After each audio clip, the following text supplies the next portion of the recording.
كسر dhawaada saaxiib barnaamijkeennii ciyaaro halkaad kala socotaa waa Cawaalo Official Channel. Qodobada ugu muhiimsan wararkeenna waxaa ka mid ah kulankii qarniga Citizen iyo Reds oo kala baxaya, shaxda macquulka iyo xogta kulanka Barca mar kale booska labaad wardisay ee shaxda macquulka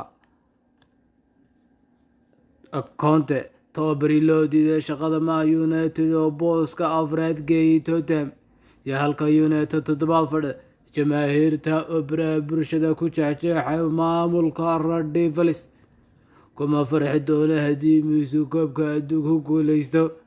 Daniel Alves oo aragti cad ka dhiibtay والله haddii aad nagu cusub tahay subscribe sar haddii roojig laga share ku dar siina faafi barnaamijkeena si uu gaadho asxaabta jecel kubadda cagta mahadsanidii kusoo dhawaada saaxiibayaal barnaamijkeena oo faahfaahsan. waxaanu ku bilaabi doonaa kulanka dhex mari doona kooxaha Man City iyo Liverpool oo kulankii ugu adag ee la sugayo horyaalka Premier League maadaama labada kooxood ay ku tartamayaan hanashada Premier League xilli ciyaareedkan. kulankan ayaa aynu ku fiirin doonaa waxyaabo badan inta aynu kaga hadloono kulankan adag ee dhex maraya City iyo Liverpool, kooxda ku guuleysanaysa horyaalka Premier League xilli ayaa maanta keliya lagu go-aamin karaa, balse ciyaarta galabta dhex maraysa Etihad Stadium Man City iyo Liverpool ayaa sawir weyn kasii bixin karta. farqiga u dhexeeya labada kooxood ee ugu sareeya horyaalka Premier League ayaa haatan keliya hal dhibic ay ku gacansanaysa kooxda difaacanaysa tartankan. labada kooxood waxay kulankan imanayaan iyagoo guula ka soo gaadhay kulamadii wareegaysta dhamaadka Champions League halka Reds 3-0 Benfica City Atletico Madrid 1-0 kaga soo badisay. Man City ayuu ka maqan yahay hal ciyaaryahan oo weyn waana daaficii dhexe ee Ruben Dias marka laga yimaado xidiga reer Portugal. sidoo kale da'yarka Cole Palmer ayaa ka maqnaanaya. Walker ayaa kulankii Champions League Atletico Madrid ganax ku seegay ayaa diyaar u ah ciyaartan iyo da'yarka Phil Foden daqiiqada kadib markii uu bedel ku yimi kulankii Atletico caawiye ayaa lagu wadaa inuu kusoo bilowdo ciyaarta xilli gaar ahaan rikoodh wanaagsan uu ka leeyahay Liverpool. dhinaca Reds ayaa haysatay saf buuxa oo taama ka hor ciyaarta walow Roberto Firmino istaagay tababarka Jimcaha taasoo shaki la gelinayo fursadiisa kulankan. Joe Matip ayaa lagu wadaa inuu Virgil van Dijk daafac dhexe lamaano ku noqdo iyadoo John Henderson ka soo hormarayo khadka dhexe Naby Keita islamarkaana ka garab ciyaaraya Thiago iyo Fabinho. Joe Klopp ayaa la filayaa saddexleedii weerarka ka dhigo xidigaha rugcadaaga ee Mohamed Salah Sidimin oo isagoo ku soo dhamaystiraya Thiago Togo oo ka dhigan in Luis iyo Firmino kaydka kusoo bilaabo doonaan. shaxda labada kooxood ayaa sida noqon doonta. kooxda Man City waxay ku ciyaari doontaa 4-3-3. goolka waxaa u geli doona Ederson. Bashatuga waxaa ka ciyaari doona Kyle Walker halka daafaca dhexe iscaawi doona Stones iyo Laporta. daafaca bidixna uu ka ciyaari doona Cancelo.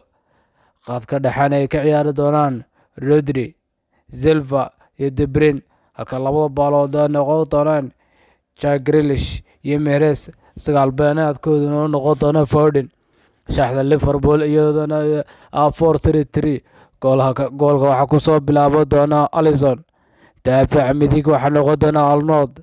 daafaca dhexe waxaa iska caawin doona Matip iyo Van Dijk halka daafaca bidixna noqon doona Robertson. khadka dhexena ay wadaagi doona Fabinho, Thiago, Henderson.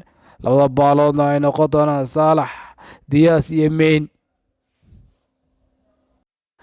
Barcelona oo u tagi doonta kooxda Levante. Barca oo mar kale booska labaad hordaysa. qodobka isaga ayaanu ka eegi doonaa barnaamijkeenan. Barcelona ayaa shako haysay inay soo ceshato booska labaad ee kala sarreynta horyaalka La Liga. kulanka ay caawa booqanaysa dhigeeda Levante. Barca ayaa haatan muddo 12 kulan ah guuldaro la-aan kulamada horyaalka ayaa booska labaad dib ugu soo bixi doonta Sevilla haddii ay Levante caawa ka adkaadaan. Levante ayaa ka maqnaan doona xidigaha kale Carlos Martin, George iyo Mustafi oo dhammaantood dhaawacay qaba. Dhinaca Barcelona ayaa 6 ka mid ah kooxdeeda waayeysa kulanka xilli Gerard Pique uu noqday ciyaaryahankii ugu dambeeyay liiska dhaawacyada kula biiray Sergio Dest, Memphis Depay, Sergio Roberto, Ansu Fati iyo Samuel Umtiti. Daafaca dhexe ayaa lagu wadaa inay ku wada bilaabmaan Legnet iyo Garcia ay ku soo wada baxaan iyadoo Araujo oo nasiimo la siinayo. Sergio Busquets iyo Ferdinand ayaa khadka dhexe ka soo muuqan kara, balse haddiiba Pedri nasiimo u baahdo ayuu Nico Gonzalez booskiisa buuxin kara.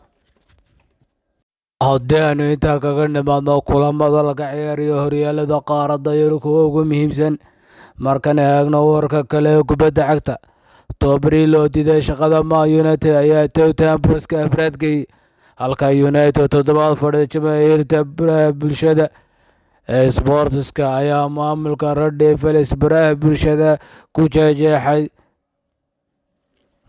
Qodobka isaga ayaa aynu milicsan doonaa.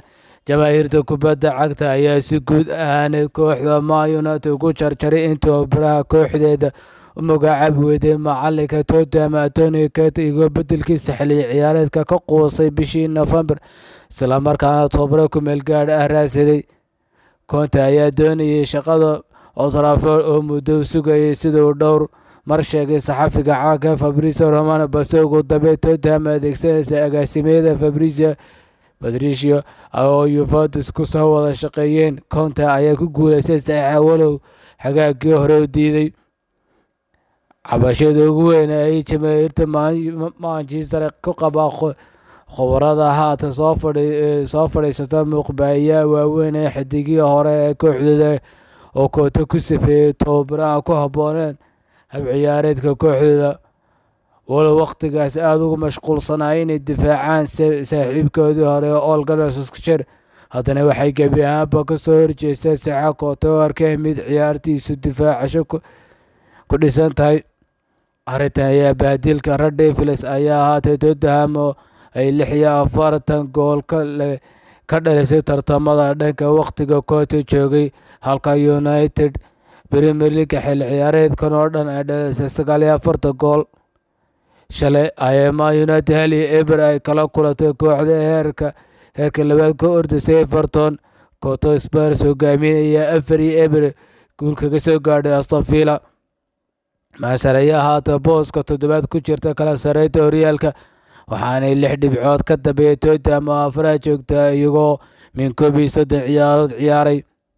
Halka ka akhriso qaar ka mid ah faallooyinka Twitterka ay kaga dhiibteen arrimaha Conte iyo United. Waxaan ogaaday in United aysan koox dhab ah ahayn markii ay Conte ogolaadeen Spurs ku biiro. Mid taageera ka mid ah taageerayaasha Man United ayaa sidaa baraha bulshada kaga dhiibtay koban. Kani waa Conte ay Man United diiday sababtoo isagu ma laha ciyaarta DNA-ga United. Mid kale isaguna sidaa koban kaga dhiibtay. Liverpool kobanka ayaynu ku jirnaa Tottenham 9 dhibcood ayay ka dambaysaa Man United markii Conte qabsaday, haatana 6 ayay ka sareysaa. Mid kale ayaa sidaa isaguna ku dooday. Weli waxay caqli geli kari lahaa maaha in United iska dhetirtay Conte. Kooxdu ma doonayaan inay qof hamigiisu yahay midka ugu sarreeya uu ku qasbo inay ka soo baxaan degalkooda raaxada ee dhib la-aan ah. Mid kale ayaa isaguna sidaa kaga dhibtay. Ciyaartoydii hore ee Man United TV-da ayay fadhiyeen iyagoo hadallada sida aysan kooxdu u magacaabin tababare dhab ah hagaag. Dhowr bilood ka hor Conte ayaa heli karayay, balse waxay ugu mashquulsanayd daaficisa saaxiibkoodii hore, taasoo dhalisay in Tottenham shaqo ka helo magacooda. Mid kale ayaa sidaa isaguna baraha bulshada kaga dhiibtay. Kuma farxi doono haddii uu Messi koobka adduunka ku guuleysto sababtoo ah Dani Alves oo aragti cad ka dhiibtay saaxiibkiisii hore ee kooxda Barcelona inta badan ayay kasoo wada ciyaarayeen.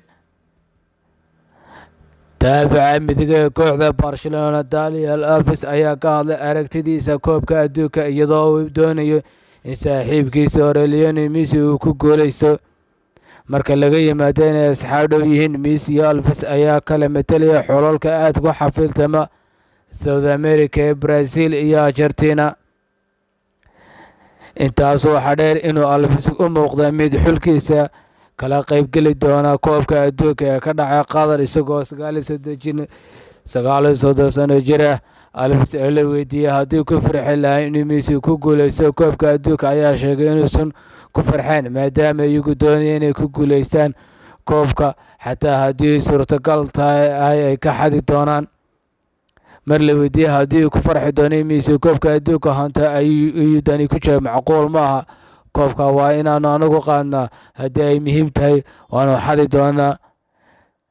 Dhinaca kale, Daniel Alves oo ka hadlayay Messi ayaa sheegay inuu jeclaan lahaa inuu markiisii ugu dambeysay kusoo laabto Barcelona. Uu sheegay koox aan meel kale laga difaacan karin. Ma garanayo waxa uu ku fikirayo ama uu doonayo inuu sameeyo. Waxaa mar kale ku adkaysanaya inaan aniga ila soo laaban karo isku daygii ugu dambeeyay maxaa diidaya. Isagu wuxuu sheegay inaysan jirin wax koox kale oo la mid ah Barcelona, in aanan meel kale halka kaga fiicnaan karin. Halkan annaga ayaa naloo sameeyey magaalada kooxda, ayuu Daniel Alves yidhi. Eden Hazard oo qarka u saaray inuu ku biiro kooxda Arsenal. Qodobka isaga ayaa ugu dambeyn doona barnaamijkeena maanta oo Axada. Arsenal lagu soo waramaya inay si lama filaan ugu dhowdahay saxa xidiga hore kooxda Chelsea Eden Hazard. Xidiga 31 jirka ah ee ayaa ahaa mid ka mid ah xidigaha sida weyn looga cabsado markuu joogay Chelsea, isagoo cabsi geli jiray daafacyada Premier League. Laakiin xidigan ayaa ku dhibaatoonay Real Madrid tan iyo markii uu ku biiray kooxda xagaagii 2018. Haatan Arsenal ayaa dooneysay inay dib u soo nooleyso xirfad ciyaareedkii xidiga, iyagoo si lama filaan ugu dhaqaaqay saxiix xidiga. Sida laga soo xigtay wargeyska Foot Mercato, Arsenal ayaa toddobaadka wadahadalo la furta wakiilka xidiga si ay ugu qanciyaan uu ku soo dego Emirates xagaaga dhammaadka xilli ciyaareedkan. Isla wargeyska ayaa sheegay in Arsenal iyo Real Madrid diyaar u yihiin inay ka heshiiyaan in xidigu qaab amaah ugu biiro Emirates, isla markaana ay kooxdaas ula wareegto haddii ay ku qanacdo. Barnaamijkeennii ciyaaruhu intaas ayuu ku eegay. Fadlan haddii aad nagu cusub tahay subscribe saar, haddii hore nala joogto like iyo share ku dar, sina faafi barnaamijkeenan si uu gaadho asxaabta jecel kubadda cagta. Mahadsanidin.